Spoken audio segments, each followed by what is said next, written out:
Hi, my name's Andy Amrine and welcome to another segment of Handy Andy on BPTV. Have a lot of fun doing these segments, and today in particular, looking forward to it. We're talking about a product that everybody has in their house but doesn't maybe realize what it'll do, what it won't do, or what the differences on the types of products are. And today we're actually going to be talking about products like WD-40. And as you may see, I brought quite a few different, there's 14, 15 different cans here of different types of sprays, from Teflon sprays to silicone sprays to special ones for locks, special ones for chains. They're all a little different in what they do and how they work. The one that everybody is familiar with, of course, is WD-40. And does anyone really know what WD-40 is or what it stands for? So think about it a minute. WD-40, what does it stand for? It stands for Water Displacement 40. WD-40, the product started in the early 50s, I think it was 53, 52, 1953, and rocket scientists. This is a company that made rocket fuel, and they needed to come up with a way to displace water. Hence the WD, water displacement. And after 40 tries, they finally came up with the product itself, as you know, in the can itself. So Water Displacement 40, it's their 40th try at finding it to help it in their rocket fuel systems. It came into the retail market all along right around 1958, and everything is history from there. They make a whole realm of products. WD-40 works very, very well in most situations, you know, from squeaky doors to somewhat snug bolts that you're trying to loosen up. But there's a lot different products that are out there instead of just using WD-40 on all the products. Probably the one that most of our mechanics absolutely love and adore is a product called PB Blaster.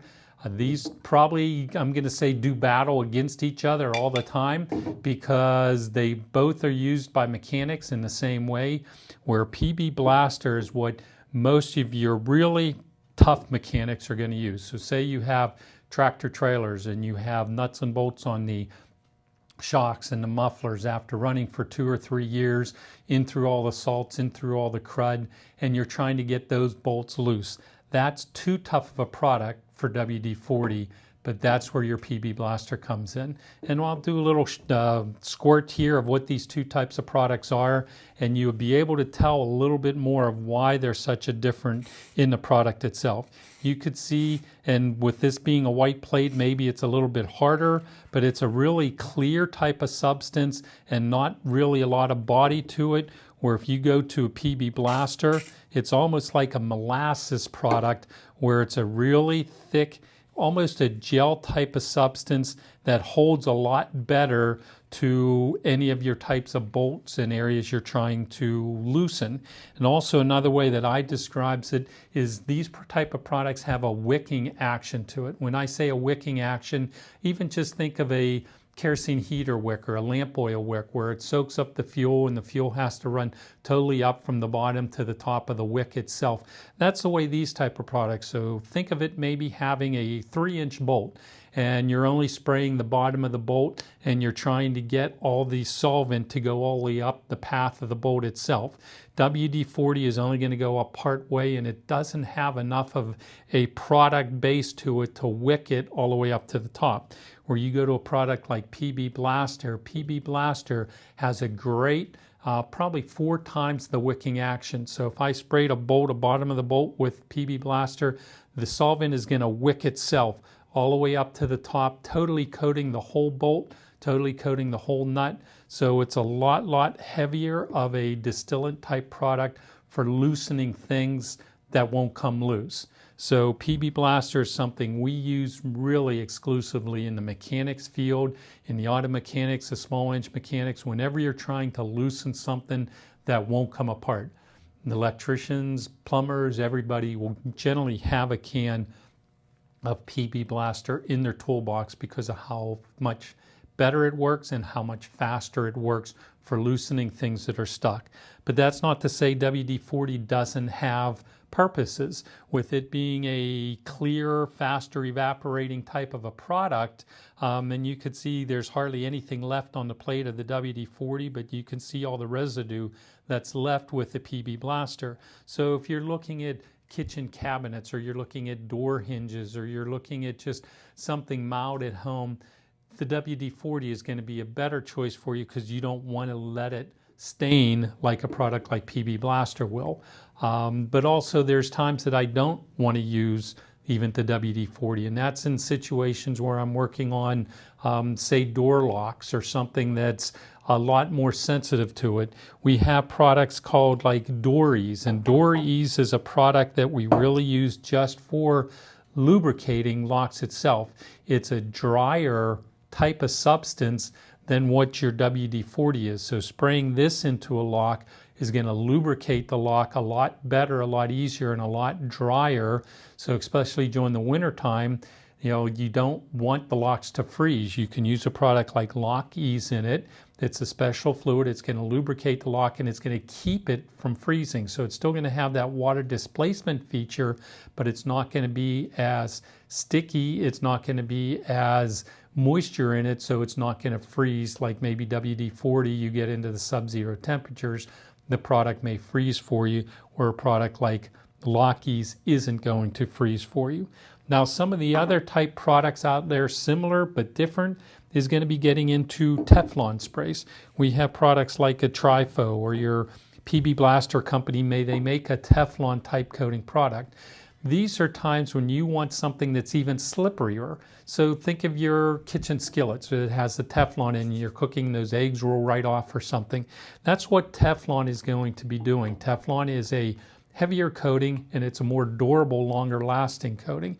So, and I tell people when you're using your snowblower or you're doing your lawnmower, if you don't want the grass to stick under the lawnmower, or you don't want the snow to stick inside that chute of that snowblower, or even your snow shovel. How many times have you been digging with your snow shovel and the snow just sticks to it and you can't get it off again and you keep having to stop and scrape it or tamp it on the ground to get it? You get something like Tri-Flow or the multi-purpose Teflon coatings, you put that on that snow shovel or under that lawnmower or in that snowblower chute, nothing's going to stick to it and it's going to last for a long time. Yes, you could use WD-40, but that's going to wear off a lot quicker than what a Teflon type coating is going to. So it'll be smooth, it'll be slick, you'll lift more snow, throw more snow, or even cut more grass. So if there's an area that you want a heavier type coating on, a Teflon spray is going to be the #1 choices for you. Also, another one is getting into your silicones. We have all these different silicone sprays. WD-40 makes one. This company called Permatex, Liquid Wrench. These are all like a silicone type of a spray, and a silicone is maybe not as slippery as a Teflon, but they're a lot slipperier than what a WD-40 type of product would be on it. So just, picking the right product to do the right thing. I like to use silicones more on gears and moving type of equipment. I generally don't use Teflons on those. I try not use like the PB Blaster or WD-40 on it. That's where I really pick a silicone when you have moving parts, moving gears, things are wrapping around each other and you want them to be lubricated to either stop the squeaks or just move and flow a lot easier.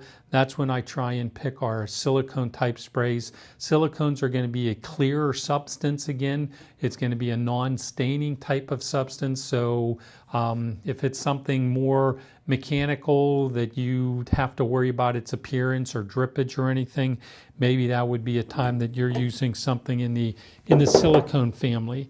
And then we have lots of specialty type products itself. We have ones that work better on garage door openers. This is a type of a Teflon silicone combination that they found works better on your garage door openers, your garage door chains, on the garage door tracks. The problem with the garage door tracks is they collect so much dirt and grime. A lot of times some of the other sprays, it's going to be like a magnet for some of the dirts and bugs and so forth on it, where the garage door spray, it's going to be good for the chain, but it's also going to be very, very good for all the door rollers and so forth. Or we get into chains itself. This is one that I like to use really just for chains. This is a nice chain lube where it's going to be working great on all the chains, the links and so forth. It's not going to collect the dirt. It's not going to leave a heavy grease, but it's going to stay on the chains where it's going to protect and flow the area a lot better. So it's just something we use, whether it's on the sprockets of a chainsaw, to chains on bicycles, to chains on wagons, to chains on anything you might have. Also, we get into greaseless type lubricants. A greaseless, you don't want to feel anything. If I rub my hands through these, they're going to be nice and greasy, but that's the type of substance you want. That's what you want it to feel like. If you have areas that you don't want the grease, you don't want the feel, then that's when you go into a product like this. It lubricates, it protects, but it doesn't leave any of the residues behind. And then a product from AMSOIL, it's a metal protector. A lot of people use a WD-40 to try and protect the metal, to keep it from rusting, to keep it from collecting the moisture, which it'll work for that, but nowhere near as well as this AMSOIL product. It's just a heavy-duty metal protector. It's a super, super long-lasting petroleum distillant product that actually leaves a coating behind and protects the metal more than even your Teflons or your silicones on it. Just an amazing length of time that this will hold to the products. We use this type of products like down at the hardware store. We will spray our Bobcats with this product to keep the salt residue off. But a Bobcat, a heavy machinery, our rental equipment, our tines on aerators, on our thatchers and our tillers and so forth. This is where we use this type of a product, where you're not worrying about how greasy or how it looks. You're worrying about performance itself. Performance-wise, there's absolutely nothing better in protecting the metal. So if you're looking at in your wheels, underneath your car, in areas that you are trying to protect the metal from getting rusty, getting the salt residue, getting the damage and so forth, that's where you need a product like an AMSOIL metal protector. The last couple products really are just oils. These are straight oils, and a lot of times people will pick a product like a WD-40 to do motor oils, and totally, completely the wrong type of product on it. These are more for motor oils, not for your cars, but for your small, say your furnace motor, say a sewing machine motor. Those type of units, those are where we're using oils where you're really just doing individual drops. These just have the real small tubes on them. You cut them and you're putting them in the fill spouts, and you're just putting like 2, 3, 4 drops in them just to keep the shafts and the bearings and so forth working on the motors. And back to WD-40. These a great all-around product. You're going to find that there's even cleaning things that you can use with WD-40. Say you got some tar on your car fenders, somebody was paving the road, or there was a little bit of the yellow paint you got on it, or different things like that. WD-40, being a water displacement type product, will break down the properties of those stains, and it actually pulls them off of the surface to help clean areas like that. So whether it's door hinges, whether it's cleaning paint off your car, or whether it's squeaky hinges, there are lots and lots of uses for products like WD-40, but don't forget there's different products out there like PB Blaster that are better under certain circumstances. So if you're a mechanic looking to do nuts and bolts, you really want a product like PB Blaster. If you really just want a general purpose type of a product, your water displacement 40, your WD-40 is the way to go. But this is our world of sprays. This is our world of lubricants. It's a lot of fun working with it, and it's a lot of fun telling you today about the different products. So I know this is a little shorter segment, but we thought it would be worth telling you about the different products for your locks, different products for your cars, different products for your home. And I appreciate you watching BPTV. Thank you for watching our Handy Andy segments, and we'll be back again soon.